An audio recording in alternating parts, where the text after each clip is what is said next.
Si Alzar Aurelio mula sa Pag-asa, kasama na natin. Alzar, good morning. Good morning po sa ating lahat. Makakaranas ng maulap ang kalangitan na may mga kalat-kalat na pagulan at thunderstorm.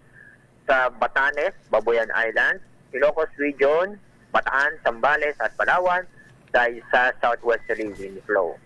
Samantala, sa lalabing bahagi ng bansa ay magiging maganda at maliwalas ang panahon, pero inaasahan pa rin natin na mga biglaang buhos ng ulan o isolated na pag-ulan dahil sa thunderstorm. Sa lukuyan, wala po tayong binabantayan na LPA o bagyo sa loob ng ating Philippine Area of Responsibility. Kahit walang gale warning ngayong araw, napayuhan na mag-ingat sa mga kababayan po natin na papalaot sa ating mga karagatan dahil sa pag-uulan ngayong araw. Yan ang ating update mula sa Pag-asa. Ako po sa Alzar D. Aurelio. Alzar, yung ulan daw kanina sa Batangas, hanggang ngayon ba nagtutuloy?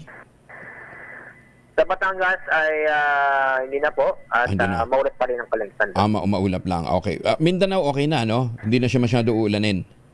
Yes po. Wala po tayong inaasa mga malalakas na pagulan doon. Okay, sige. Thank you, Alzar. Maraming salamat. Magandang umaga.